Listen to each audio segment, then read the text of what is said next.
Hello, yeah. So, hi. Today we will start chapter 6 Introduction to Trading Systems.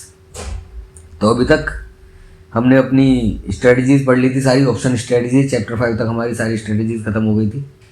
ठीक है, तो हमने सब कुछ देख लिया। ठीक है, कौन कौन सी स्ट्रेटजीज होती हैं नॉर्मली मार्केट में यूज़, और ऐसी बहुत सारी स्ट्रेटजीज हैं। हम कुछ भी बना सकते हैं। ज़रूरी नहीं है कि हम सिर्फ यही वाली ट्रेडिंग स्ट्रेटजीज यूज़ करें जो कि हमें इस बुक में पढ़ाई गई है। ठीक है, हम अपनी मर्जी से कोई भी ट्रेडिंग स्ट्रेटजी बना सकते हैं। वो आपकी नॉलेज के ऊपर है, मतलब कैसी मार्केट की कंडीशन है, कितनी आपको नॉलेज है और किस बेस पे आप ट्रेड लेते हैं। ठीक है, उसके बारे में कभी और बात करेंगे। फिलहाल चैप्टर 6 ट्रेडिंग सिस्टम्स। अच्छा, ट्रेडिंग सिस्टम पहले क्या होता था? पहले ना मुंबई में BSE stock exchange, Bombay stock exchange है, अभी भी है। तो पहले ना वहाँ पे लोग लाइव जाके ट्रेड करते थे, है ना। लाइव जाके मतलब खुद जाते थे वहाँ, सुबह 9 बजे घंटी बजती थी बकायदा, और वहाँ पे मतलब चिल्लाते थे लोग बाग। आपने यार बुक्स में भी मतलब मूवीज़ में देखा होगा ना। तो पहले वो ऐसे होता था, लेकिन अब उसको ना इलेक्ट्रॉनिक ले आए। ठीक है, तो अब आपको कहीं जाने की ज़रूरत नहीं है। अब आप घर बैठ के ही कोई भी शेयर बाय या सेल कर सकते हैं। ठीक है, तो वही ट्रेडिंग सिस्टम्स के बारे में इस चैप्टर में बताया गया है। जितने भी एक्सचेंजेस हैं, BSE है हमारा, NSE है, MCX एक्सचेंज है। ठीक है, एंटिटीज कौन कौन होते हैं ट्रेडिंग सिस्टम में? ट्रेडिंग मेंबर्स होते हैं, ट्रेडिंग कम क्लियरिंग मेंबर्स होते हैं, प्रोफेशनल क्लियरिंग मेंबर्स होते हैं, सेल्फ क्लियरिंग मेंबर्स होते हैं, और पार्टिसिपेंट्स होते हैं। पार्टिसिपेंट मतलब हम और तुम कह सकते हो। ठीक है, तो ये इतने लोग ट्रेडिंग सिस्टम के हिस्सा है। ठीक है ना, ये आप कह सकते हो कि इतने, ये सब चीज़, ट्रेडिंग मेंबर्स इतने लोग मिलके तब जाके ट्रेडिंग पॉसिबल होती है। ठीक है, अब ट्रेडिंग मेंबर्स कौन होते हैं? ट्रेडिंग मेंबर्स कौन होते हैं? स्टॉक एक्सचेंजेस के मेंबर हैं। ट्रेडिंग मेंबर्स आप बोल सकते हो सीधा सीधा ब्रोकर। ठीक है, ब्रोकर कौन होते हैं? They can trade either on behalf of their clients और ऑन देयर ओन अकाउंट। ठीक है, ब्रोकर्स का अपना भी खुद का अकाउंट होता है, और जैसे जीरोधा है ना, जीरोधा का अपना खुद का भी अकाउंट हो सकता है। ठीक है, और वो आपके बेस पे भी ट्रेड करते हैं कि आपसे भी ट्रेड करा, आप मतलब कॉल करके उनसे और अपना ट्रेड डलवा सकते हैं, है ना। कॉल एंड ट्रेड फैसिलिटी होती है। तो ट्रेडिंग मेंबर कौन हुए? हमारे ब्रोकर एक तरीके से। ठीक है, उनको एक यूनिक ट्रेडिंग मेंबर आईडी दी जाएगी, है ना। जैसे आपने मूवी में देखा होगा स्कैम 1992 में, वो एक कार्ड टांग के घूमता है हर्षद मेहता ना, कि अब ट्रेडिंग मेंबर बन चुका है ये। ठीक है, तो वो होते हैं ट्रेडिंग मेंबर्स, ब्रोकर। फिर आते हैं ट्रेडिंग कम क्लियरिंग मेंबर। ठीक है, जो कि ट्रेडिंग मेंबर भी होते हैं एक्सचेंज के, एंड क्लियरिंग मेंबर जो कि क्लियर भी कर, सेटल भी कर सकते हैं उस चीज को ना। ठीक है, सेटलमेंट भी वो देखते हैं। सो वो किस किस के ट्रेड सेटल कर सकते हैं? सेटलमेंट मतलब कि जैसे इसी मूवी का एग्जांपल लेते हैं, स्कैम 1992 का सीरीज का। इसमें ना हर्षद मेहता ने एक बार जब उसको डांटा था कि क्या कहते हैं, मैं तुम्हारी वजह से लॉस ही झेलता रहूंगा, तो जो एंड में ना सेटलमेंट होता है कि कितने शेयर बेचे गए, कितने शेयर खरीदे गए, उन सब का सेटलमेंट, और वो साथ में ना इक्वल होना चाहिए बाद में ना। जितने बेचे जितने खरीदे गए उनका जोड़ इक्वल होना चाहिए। कोई ऐसा नहीं है कि जिसके पास शेयर नहीं थे और वो शॉर्ट सेलिंग करके चला जाए, क्योंकि अब देखो शॉर्ट सेलिंग ना डिलीवरी बेस पे नहीं कर सकते आप। शॉर्ट सेलिंग अगर आप डिलीवरी बेस पे, मतलब ब्रोकर ही आपकी पोजीशन काट देता है 3.20 3.25 तक। ठीक है, अगर आप शॉर्ट सेल करके चलते हैं तो। अगर आपके पास शेयर नहीं है तो आप उन्हें नहीं बेच सकते। अब तो ये पॉसिबल ही नहीं है, लेकिन पहले जब होता था तो तब ये पॉसिबल था। ठीक है, तो क्लियरिंग मेंबर्स का काम क्या होता है? सेटलमेंट करना एक तरीके से। ठीक है, और ट्रेडिंग कम क्लियरिंग मेंबर्स, ट्रेडिंग कम क्लियरिंग मेंबर्स कौन होते हैं? जो ट्रेडिंग भी कर सकते हैं और क्लियरिंग मेंबर भी कर, क्लियरिंग और सेटलमेंट भी कर सकते हैं। ठीक है, किसके लिए? खुद के लिए, their own proprietary trades and their clients trades. ठीक है, जो कि आजकल ब्रोकर कर रहे हैं। जीरोधा सेम वही काम करता है, ठीक है ना। फिर आ जाते हैं प्रोफेशनल क्लियरिंग मेंबर्स, जो कि ट्रेडिंग नहीं करते, सिर्फ क्लियरिंग देखते हैं। समझ रहे हो? PCM is not a trading member of the exchange. Typically banks और custodians become a professional clearing member. ठीक है, कस्टोडियंस कौन होते हैं? जिनके अकाउंट, कस्टोडियन मतलब जिनकी कस्टडी में आपके शेयर रहते हैं। समझ गए? ऐसे समझो, ठीक है। फिर आ जाते हैं आपके self clearing member. Self clearing member क्या होते हैं? Is also trading member on the exchange. Such clearing members may clear and settle their own proprietary trades and their client trade but can not clear and settle their trades. ठीक है, मतलब अपने खुद के trade settle कर सकते हैं, client के ट्रेड सेटल कर सकते हैं, लेकिन किसी और ट्रेडिंग मेंबर के ट्रेड सेटल नहीं कर सकते।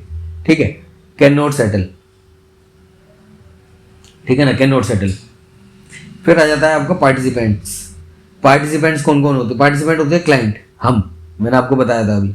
पार्टिसिपेंट्स होते हैं आप, मैं, सिंगल, मतलब जो रिटेल ट्रेडर होते हैं, एचएनआईज भी पार्टिसिपेंट्स में आ जाते हैं। ठीक है, अब डेरिवेटिव सेगमेंट की मार्केट टाइमिंग क्या है? वही जो नॉर्मल मार्केट टाइमिंग है, ठीक है ना, उसी मार्केट के हिसाब से उसकी डेरिवेटिव भी चलेगा। क्योंकि डेरिवेटिव आपको पता ही है, डेरिवेटिव क्या होता है? डेरिवेटिव होता है जिसका प्राइस किसी चीज़ के बेस पे डिराइव किया जाए, है ना। उसके अंदर एक अंडरलाइंग एसेट होगी जिसके बेस पे उसका प्राइस डिफाइन किया जाएगा। ठीक है, तो टाइमिंग्स क्या है मार्केट की? 9:15 से 3:30 बजे तक। फिर कॉर्पोरेट की हायरार्की, ये तो देखो यार, कॉर्पोरेट हायरार्की ये तो सब में ये सेम ही होती है ना। Corporate manager, branch manager, dealer. ठीक है, corporate manager highest level in the trading firm. Corporate manager can perform all the functions such as order and trade related activities, receiving report for all branches in trading member firm and also dealers of the firm. ठीक है, branch manager होता है जो एक particular branch का manager होता है। Corporate, देखो कॉर्पोरेट मैनेजर मतलब पूरी कंपनी का मैनेजर, ब्रांच मैनेजर जो सिर्फ एक पर्टिकुलर ब्रांच का मैनेजर है, और डीलर एक मतलब lowest level of the user hierarchy. समझ रहे हो? उससे नीचे फिर आएगा डीलर। ठीक है, client broker relationship would be responsible for various compliance related activities like KYC, form, execution of client broker agreement. जो क्लाइंट और ब्रोकर के बीच में एग्रीमेंट होता है कि हाँ देखो कोई भी आपके बेस पे ट्रेड नहीं डाल सकता। ठीक है, ये रूल्स हैं, वरना ऐसे फ्रॉड भी होने के चांसेस हैं। तो कौन आपके बेस पे ट्रेड डाल सकता है वो बताया गया है क्लाइंट ब्रोकर रिलेशनशिप है। समझ रहे हो? तो उसकी पहले पूरी केवाईसी होगी। केवाईसी मतलब नो योर कस्टमर, आप अपने कस्टमर के बारे में जाने। ठीक है, नो योर क्लाइंट, हाँ वही सेम।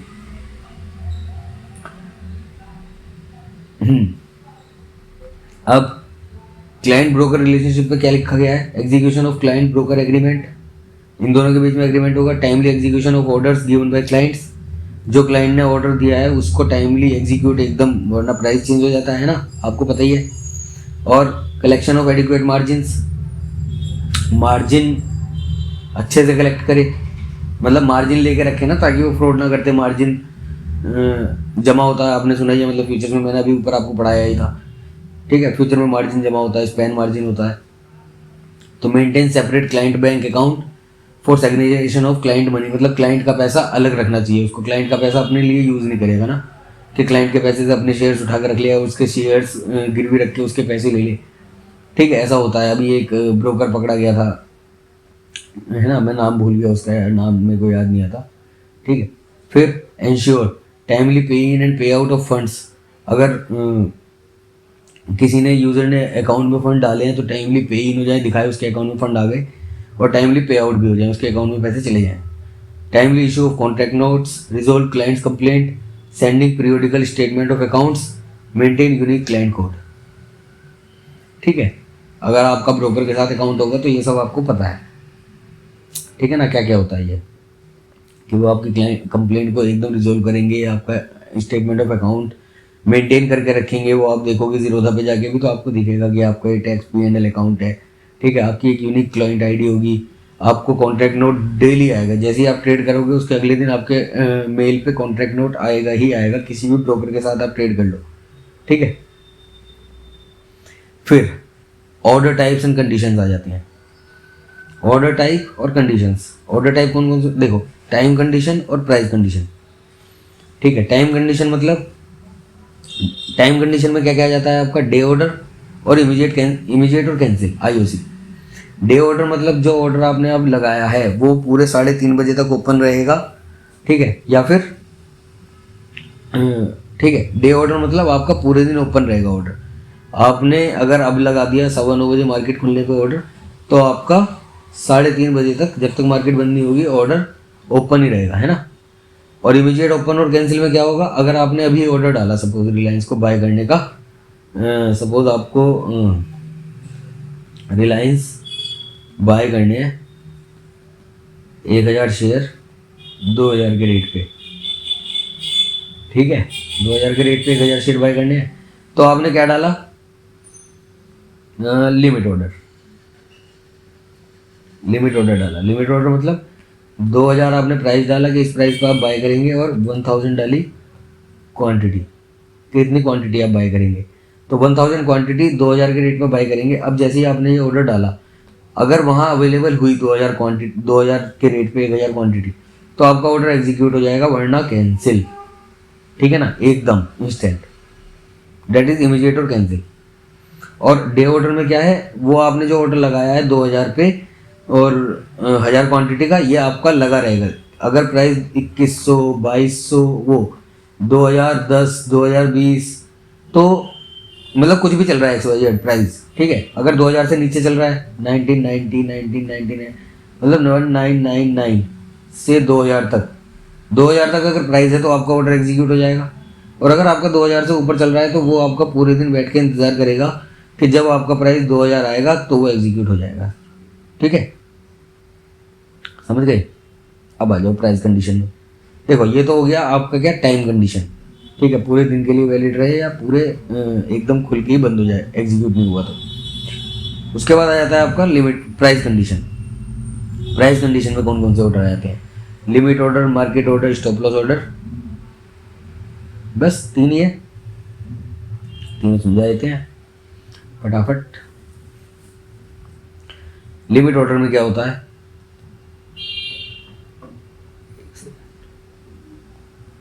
लिमिट ऑर्डर में क्या होता है,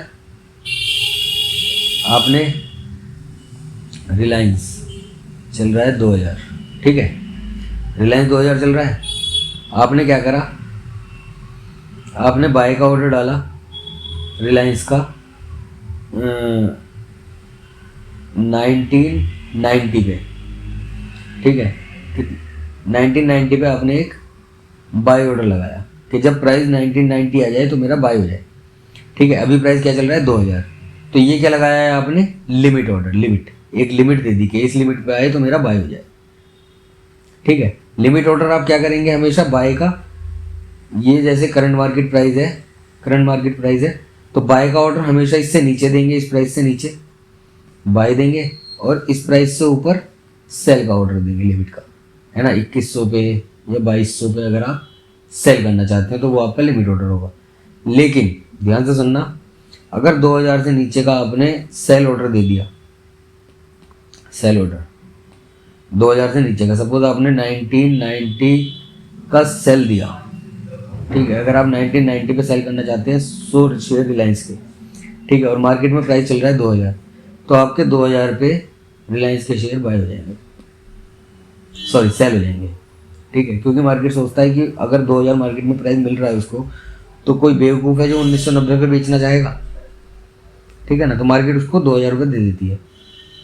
अब इसका उल्टा चलता है, अगर 2000 रिलायंस का प्राइस चल रहा है और किसी ने लिमिट ऑर्डर लगाया है 2100 का, ठीक है, 2100 पे बाय करेगा वो, और मार्केट में प्राइस चल रहा है 2000, तो मार्केट क्या करेगा, उसको 2000 पे बाय करके दे देगा, बाय। ठीक है, 2000 पे उसके बाय हो जाएंगे जितने भी शेयर उसने खरीदने के लिए लगाए होंगे। क्या होता है, मार्केट बेईमानी नहीं करता। अब यहाँ कोई आदमी होता और किसी और वो कोई नादान बंदा उसके पास लेके जाता कि भाई मेरे को 2100 रुपये के शेयर दे दो, तो वो तो 2100 लेके जेब में रख लेता और 2000 का उसे दे देता। लेकिन मार्केट क्या करेगा, नहीं, तो अपने 100 रुपये अपने पास रख भाई, 2000 का शेयर है 2000 का ले ले। ठीक है, दूसरा ऑर्डर क्या था, ये तो हो गया हमारा लिमिट ऑर्डर। दूसरा क्या है हमारा मार्केट ऑर्डर। ये हमसे पूछता है सिर्फ एक चीज़, क्वांटिटी। ठीक है, लिमिट ऑर्डर क्या पूछता था हमसे, क्वांटिटी और प्राइस, कितनी क्वांटिटी और किस प्राइस पर खरीदना चाहते हो या बेचना चाहते हो। ये हो गया आपका लिमिट। मार्केट ऑर्डर क्या पूछेगा, ओनली क्वांटिटी, कि कितनी क्वांटिटी आप खरीदना चाहते हो या बेचना चाहते हो। तो अगर आपने 1000 क्वांटिटी दे दी कि मुझे 1000 क्वांटिटी खरीदनी है सपोज रिलायंस की, है ना, रिलायंस पे जाके आपने बाई किया, बाई पे क्वांटिटी पूछेगा सिर्फ 1000 क्वांटिटी डाली, वो जो भी मार्केट में प्राइस चल रहा होगा करंट मार्केट प्राइस उस पर आपको बाय करके दे देगा।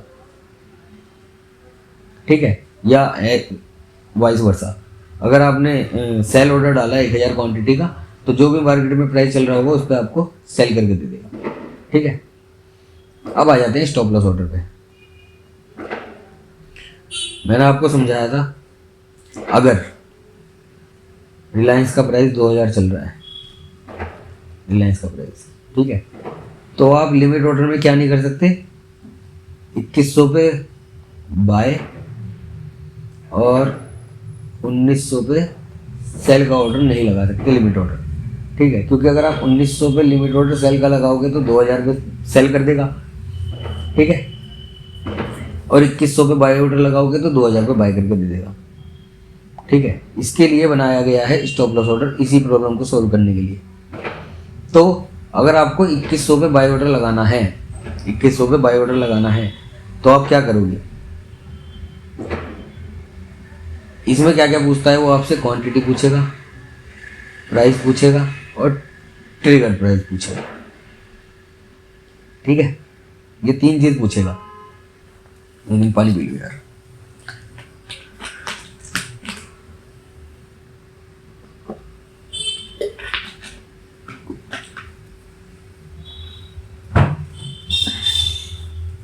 तो इसमें क्या पूछेगा वो आपसे, 3 चीज पूछेगा, क्वांटिटी, प्राइस और ट्रिगर प्राइस। ठीक है, क्वांटिटी में आपको क्वांटिटी बतानी है, कितनी क्वांटिटी आपको खरीदनी है।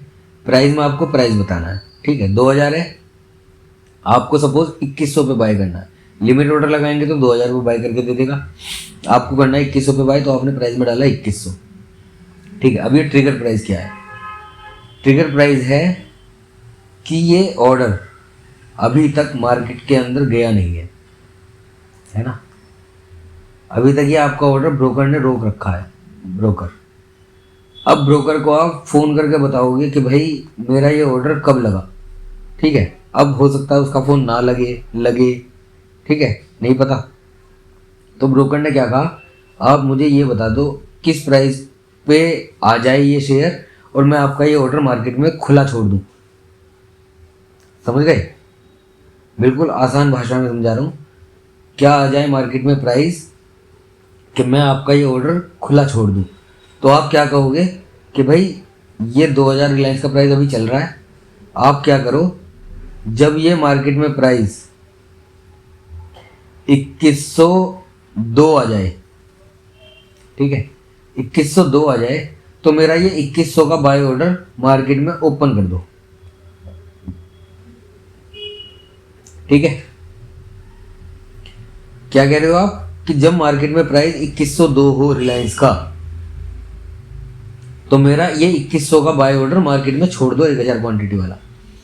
तो जैसे ही रिलायंस का प्राइस 2102 हुआ, ये वाला आपका बाय ऑर्डर लिमिट ऑर्डर बन जाएगा, ये क्वांटिटी और प्राइस वाला।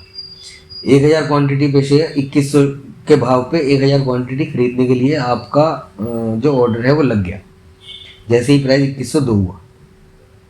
ठीक है, अब सेल में समझो, जिसको नहीं समझ में आया, सेल में क्या होगा, 1900 है, रिलायंस का प्राइस 2000 है। ठीक है, वही सेम आपको बेचना है 1900 पे। ठीक है, आपको 2000 पे नहीं बेचना, 1900 पे बेचना है। जब 1900 आ जाएगा तो आप क्या करोगे, क्वांटिटी दोगे, सपोज आपको 1000 शेयर बेचने हैं, प्राइस दोगे 1900 पे बेचने हैं। ठीक है, 1900 पे कब बेचने हैं, जब प्राइस रिलायंस का 1901 हो, ठीक है, या फिर 1899 हो, तब मेरे को 1900 पे अपने रिलायंस के 2000 शेयर बेचने हैं। समझ गए, ठीक है ना, ये होता है स्टॉप लॉस ऑर्डर। अब सुनो, देखो ऐसे आपको कोई नहीं बताएगा स्टॉप लॉस ऑर्डर, और अब ये उल्टी चीज़ दी क्यों गई है। अब सपोज स्टॉप लॉस ऑर्डर बाकी देखो आपको जो नॉर्मल लोग बताते हैं वो वही है, ठीक है। अब सपोज आपने यहाँ पे बेचा 2000 पे, आपने यहाँ पे रिलायंस को सेल कर दिया, ठीक है। तो आप स्टॉप लॉस कहाँ लगाओगे, सपोज 2100 पे। अब 2100 पे स्टॉप लॉस ऑर्डर लगाओगे, 21 यहाँ पे आपने सेल पोजीशन क्रिएट की है, तो स्टॉप लॉस किस चीज़ का लगेगा, बाय का। बाय का कहाँ लगेगा, 2100 पे, ठीक है। अब करंट मार्केट प्राइस क्या चल रहा है, 2000। आपको क्या लगाना है, 2100 का बाय ऑर्डर लगाना है, ठीक है ना। तो 2100 का बाय ऑर्डर कब लगेगा, अगर आपने लिमिट ऑर्डर लगा दिया तो वो तो 2000 पे बाय करके दे देगा, ठीक है। इसलिए स्टॉप लॉस ऑर्डर लगाते हो कि जब 2100 प्राइस आ जाए तो मेरा ये 2100 पे सेल हो जाए, ठीक है।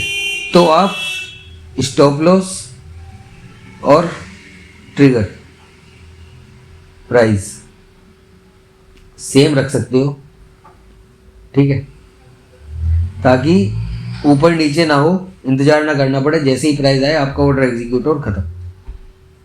समझ गए, बस। अब ऑर्डर मैचिंग रूल्स क्या होता है, ऑर्डर मैचिंग रूल्स बताते हैं।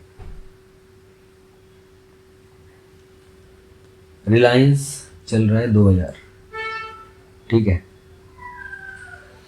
यहाँ होते हैं बिड, यहाँ होती है आस्क, ठीक है। यहाँ होता है 1999, यहाँ होता है 2001, यहाँ होता है 1998, यहाँ होता है 2002, यहाँ होता है 1997, यहाँ होता है 2003, ठीक है।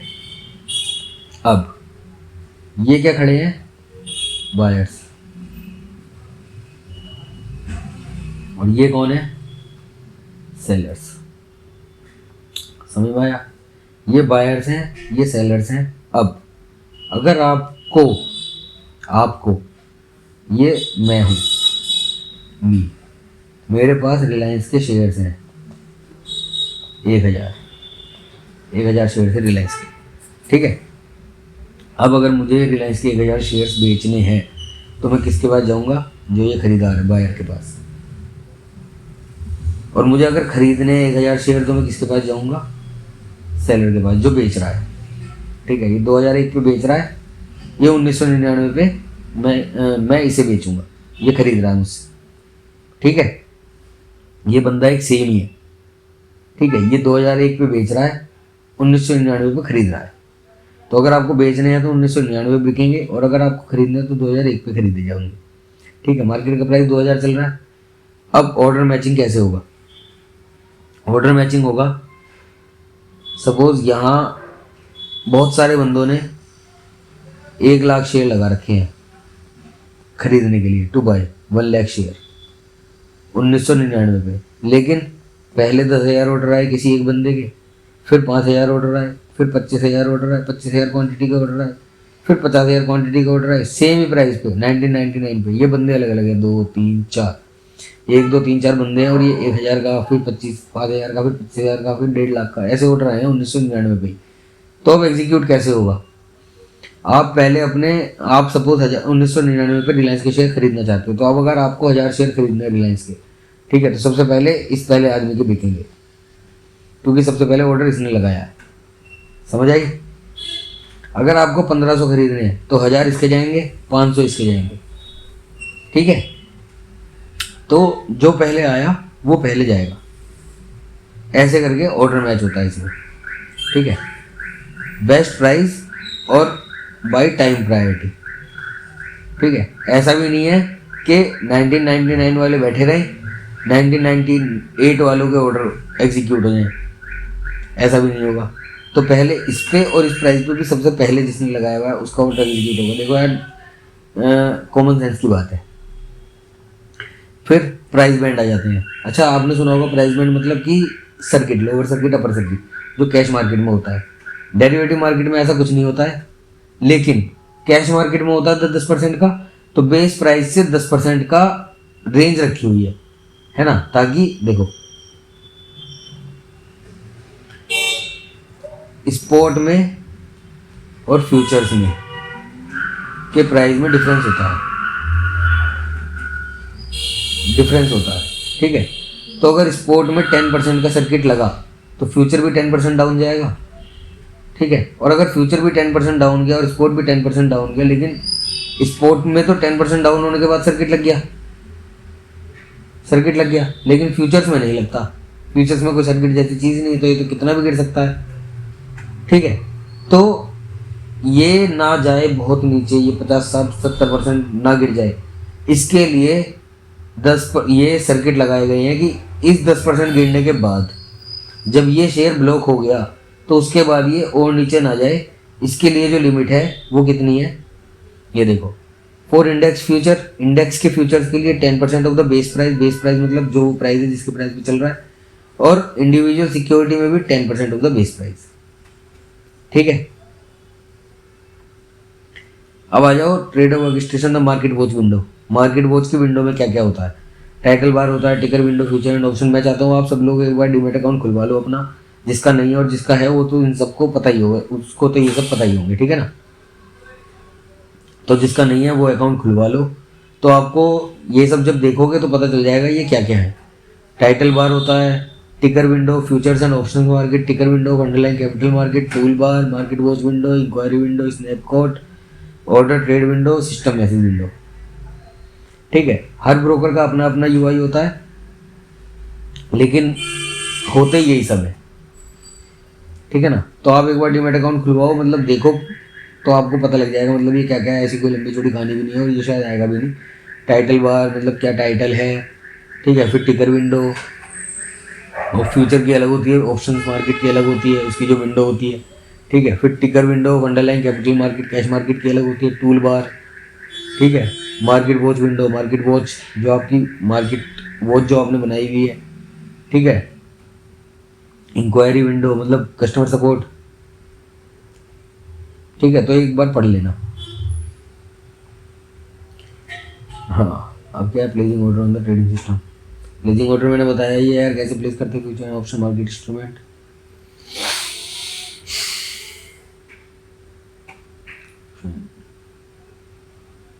फ्यूचर एंड ऑप्शन कितने प्रकार के होते हैं ये देख लो यार। इंडेक्स के फ्यूचर होते हैं, इंडेक्स के ऑप्शन होते हैं, स्टॉक के फ्यूचर होते हैं, स्टॉक के ऑप्शन होते हैं।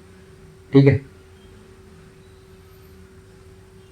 Selection criteria of stocks for trading, individual securities, future stock, contract size, minimum value of rupees 2 lakh. अब ये बढ़ा के ना 6 लाख कर दिया। 6 लाख का कॉन्ट्रैक्ट होता है कोई भी। Share price, share price multiply quantity is equal to 6 lakh. तो अगर आपको 6 लाख को शेयर प्राइस से डिवाइड करोगे, ठीक है, तो आपको क्वांटिटी आ जाएंगी, कितनी क्वांटिटी का लॉट साइज होगा। ठीक है ना, फिर आ जाता है आपका ट्रेडिंग साइकिल। 3 मंथ की ट्रेडिंग साइकिल होती है, 1 मंथ, 2 मंथ, 3 मंथ। ठीक है ना, 1 मंथ की एक्सपायरी, 2 मंथ की एक्सपायरी, 3 मंथ की एक्सपायरी स्टॉक ऑप्शन में। और अगर आप इंडेक्स के ऑप्शन देख रहे हैं तो इंडेक्स के ऑप्शन में क्या होता है, वीकली एक्सपायरी होती है तो निफ्टी की। ठीक है, last Thursday of the expiry, last Thursday of the month expiry होती है। ठीक है, मार्क टू मार्केट सेटलमेंट होता है। अगर आपने फ्यूचर में कोई पोजीशन उठाई है तो दिन में जितना घाटा लॉस होगा वो आपके अकाउंट में सेटल हो जाएगा दिन के दिन में। ठीक है, स्पैन मार्जिन उसके हिसाब से एडजस्ट हो जाएगा। तो ये सब पढ़ लेना एक बार, फ्यूचर डॉट ऑप्शन का दिया हुआ है।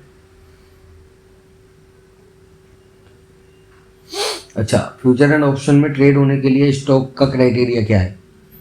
ठीक है, कि वो एक तो टॉप 500 स्टॉक्स में हो।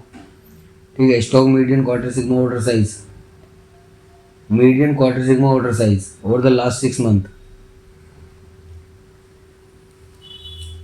should be not less than 10 lakh rupees. For this purpose, the stock quarter sigma order size shall mean the order size in value terms required to cause a change in the stock price equal to the 1/4 of the standard deviation. देखो यार, पूरी statistics पढ़ाऊंगा, सीधा सीधा समझ लो। 10 लाख तक मतलब minimum 10 lakh के ऑर्डर होने चाहिए उसमें ना, मिनिमम।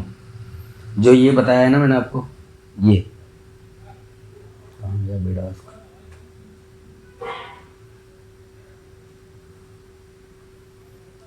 एडजस्ट या ये जो बिड और आस्क बताए थे, ये आस्क और बिड, ठीक है। तो ये जो क्वांटिटी होंगी ना, क्वांटिटी, ये इतनी क्वांटिटी होंगी कि quantity multiply price is equal to 10 lakh तो होना ही चाहिए।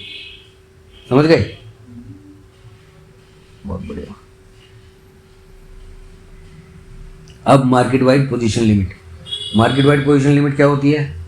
जितने लोगों ने पोजीशन बनाई हुई है उस फ्यूचर्स या ऑप्शंस में, समझ रहे हो? तो कितनी ओपन पोजीशन हो सकती हैं, उसके अलावा कोई और उसको खरीद बेच नहीं सकता, ये भी एक लिमिट लगाई हुई है, the market wide position limit. ठीक है, पोजीशन लिमिट मतलब नंबर ऑफ शेयर्स, कितने ओपन इंटरेस्ट में, मतलब ना कि भाई ये भी मतलब आप समझो यार, ऑप्शन क्या है? ऑप्शन है कि आप स्टॉक को खरीद सकते हो, स्टॉक को बेच सकते हो। ठीक है, स्टॉक का ऑप्शन है।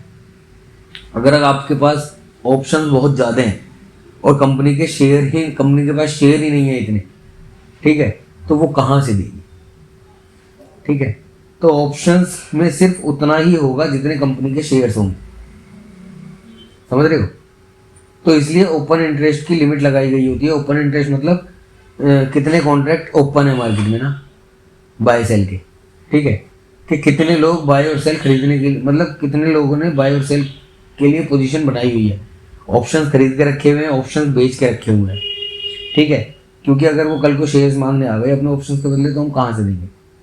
उसके लिए ये लिमिट लगाई गई होती है। ठीक है, eligibility for stocks and equity derivatives.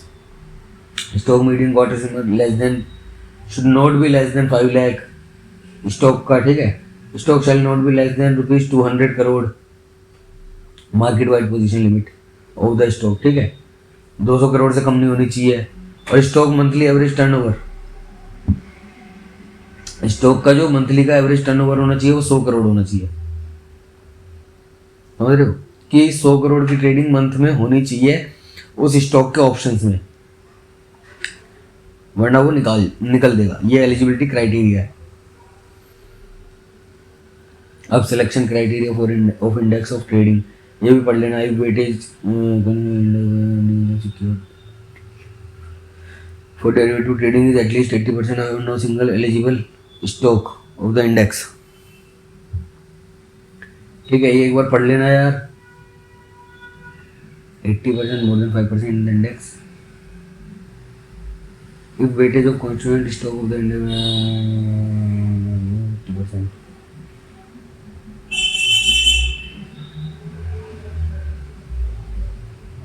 देखो, किसी भी उस इंडेक्स में जितने भी स्टॉक होंगे उनमें किसी का भी वेटेज 5% से ज़्यादा नहीं होना चाहिए। ठीक है, और जो इंडिविजुअली ट्रेडिंग होती है, डेरिवेटिव्स की ट्रेडिंग, उसमें एटलीस्ट 80% वेटेज होनी चाहिए। मतलब आप समझ रहे हो कि जितना उसका वॉल्यूम है शेयर में जो ट्रेड होता है उसके 80% वॉल्यूम कम से कम उसमें ट्रेड होना चाहिए ऑप्शंस में। ठीक है, फिर adjustment of corporate actions. Corporate actions का एडजस्टमेंट होना चाहिए उसमें ना, कि अगर सपोज किसी कंपनी ने स्टॉक स्प्लिट किया है, डिविडेंड दिया है, ठीक है, तो वो जो वैल्यू एडजस्ट हो जानी चाहिए, शेयर की एडजस्ट होगी, उसके हिसाब से ऑप्शन की वैल्यू भी एडजस्ट हो जानी चाहिए। ठीक है, ऑप्शन का प्राइस। ठीक है ना। क्या क्या होते हैं कॉर्पोरेट एक्शंस? बोनस इशू हो गया, rights, merger demerger, amalgamation, splits, consolidation, high of warrants, ठीक है, secured premium notes, extraordinary dividends.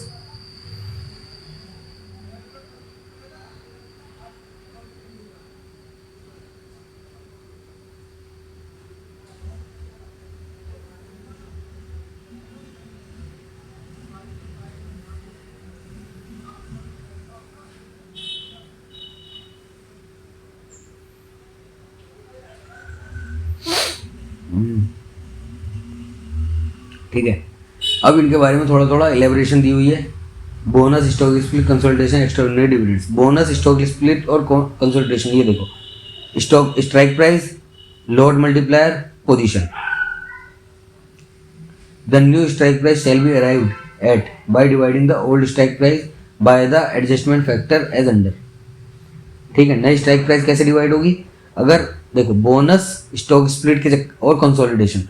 Bonus मतलब बोनस शेयर दिए, एक्स्ट्रा शेयर्स दिए।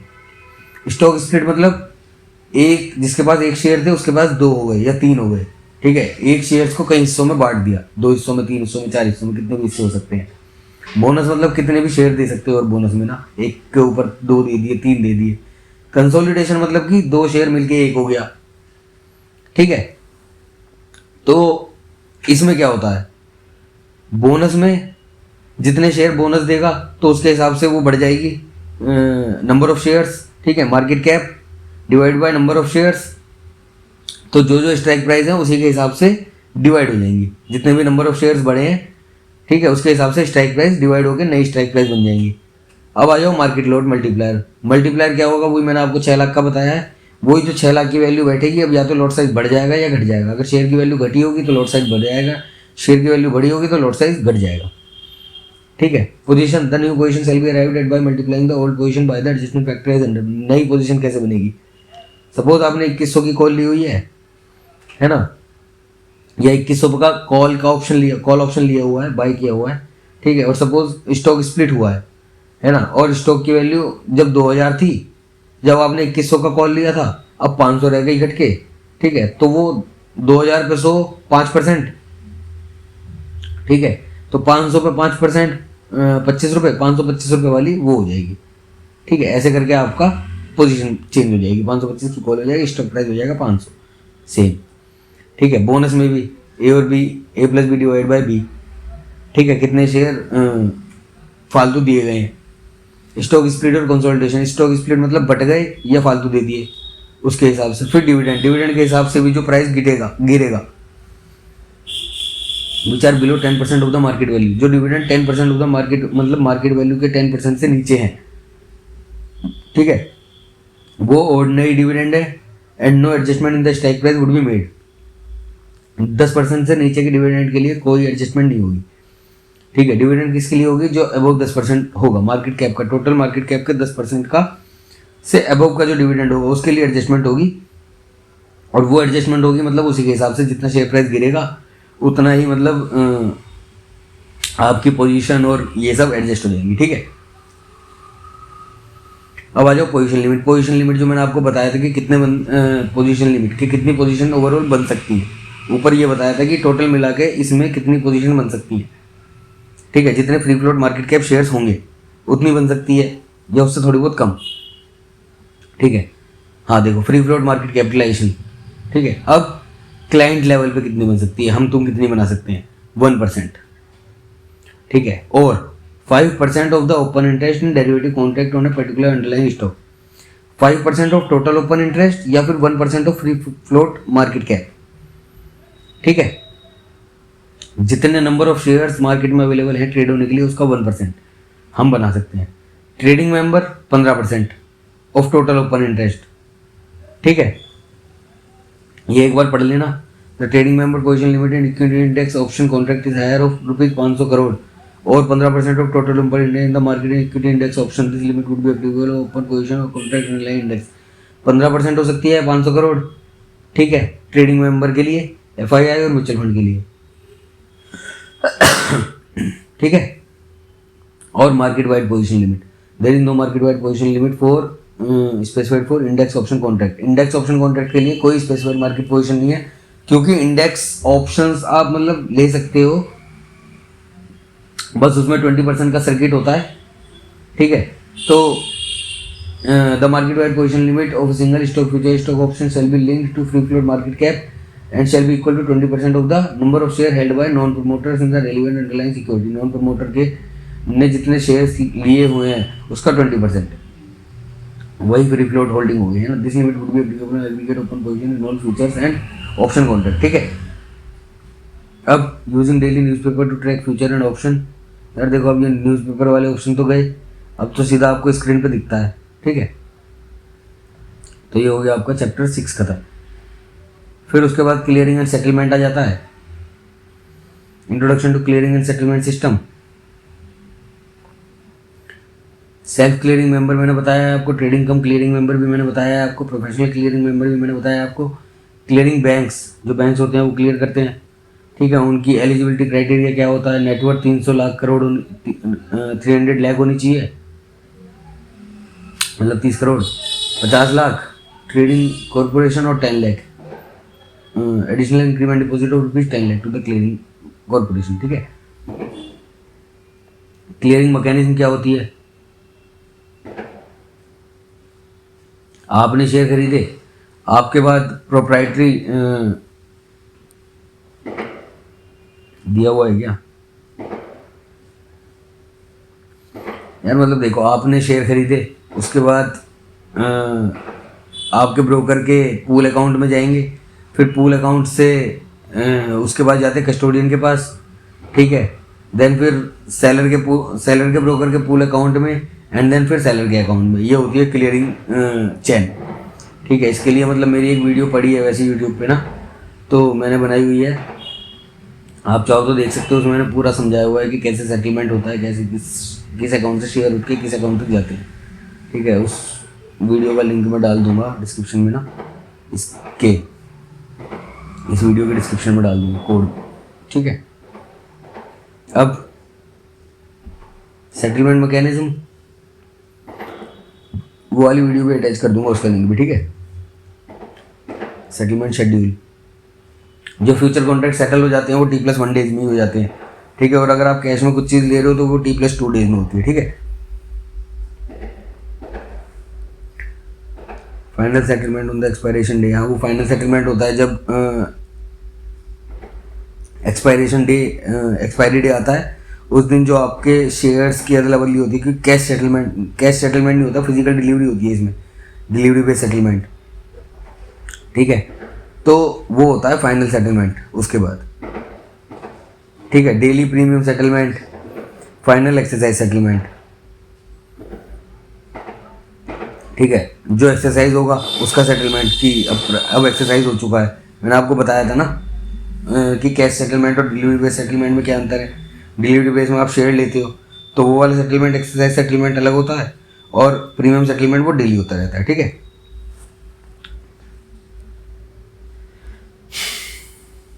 फिर रिस्क मैनेजमेंट के काम आते हैं ये, है ना। रिस्क मैनेजमेंट भी मैंने आपको बताया था, आखिर मतलब डेरिवेटिव्स बनाए ही रिस्क को मैनेज करने के लिए थे, है ना। गोल्ड ट्रेडर्स के लिए और एक्सपोर्टर्स के लिए। ठीक है, उनको डॉलर हेज करना होता है, तो हेजिंग के लिए बेसिकली ये डेरिवेटिव इंट्रोड्यूस किया गया था, लेकिन अब लोग स्पेकुलेशन में भी यूज़ करने लगे। ठीक है, मार्क टू मार्केट बताया मैंने आपको, डेली का सेटलमेंट, मार्जिनिंग, स्पेन मार्जिन वगैरह, ये सब initial margin, Spain margin, premium margin, assignment margin for options on securities. ठीक है, तो जो मार्जिन आपसे ब्रोकर रखवाता है ना, उसमें इनिशियल मार्जिन, एक्सपोजर मार्जिन, ठीक है, क्लाइंट मार्जिन। तो टोटल मतलब वोलेटिलिटी के हिसाब से जितना आपसे मार्जिन रखवाना होता है वो आपसे मार्जिन रखवा के उसके बाद आपको ट्रेड में एंट्री करने की अनुमति देता है। और अगर आपका मार्जिन उससे नीचे जाता है तो आपको क्या कहता है, या तो ब्रोकर आपको वो भेजता है कि और पैसे डालो, और या फिर वो आपकी पोजीशन काट देता है। ठीक है, position limit and position calculation मैंने आपको बताया ही था अभी, है ना। ओपन इंटरेस्ट वो क्लाइंट वाइज पोजीशन लिमिट और ब्रोकर वाइज पोजीशन लिमिट वही दिया हुआ है घुमा फिरा के ना। ये देखो, trading member wise position limit, index future contract में 15%, वही यार, वही घुमा के वही बार बार दिया गया है। ठीक है, तो एक बार ये पढ़ लेना, इसीलिए मैंने ये वाला कवर भी इसी के साथ, ये वाला चैप्टर भी इसी के साथ कवर कर दिया, है ना। Position limit for FII mutual fund वही दिया गया था, देखो 15%, जो अभी ऊपर पड़ गए हैं 500 करोड़, वही 500 करोड़ 15%, सेम वही चीज़ रिपीट कर रखी है। ठीक है, stock future and option 500 crore वही सेम। ठीक है, अब ये पेनल्टीज होती हैं, ये भी एक बार पढ़ लेना, मतलब ठीक है पढ़ लेना, इतनी कोई इंपॉर्टेंट नहीं है। ठीक है ना। Market wise position limit violation, देखो अब तो ये होती ही नहीं है, ये सब जो है OTC मार्केट के दिए हुए हैं। OTC मार्केट, पहली बात तो ये है ही इलीगल, डब्बा ट्रेडिंग जिसको बोलते हैं। ठीक है ना। अब जो ब्रोकर है वो होने ही नहीं देता उस चीज़ को ना, पहले ही रोक देता है। सब कुछ ट्रांसपेरेंसी आ गई। ठीक है, तो अब हमारा रह गया चैप्टर 8, कितने चैप्टर रह गए वो हमारे? चैप्टर 8, 9, 10। ठीक है, इसको करते हैं नेक्स्ट वीडियो में। चलो, बाय बाय।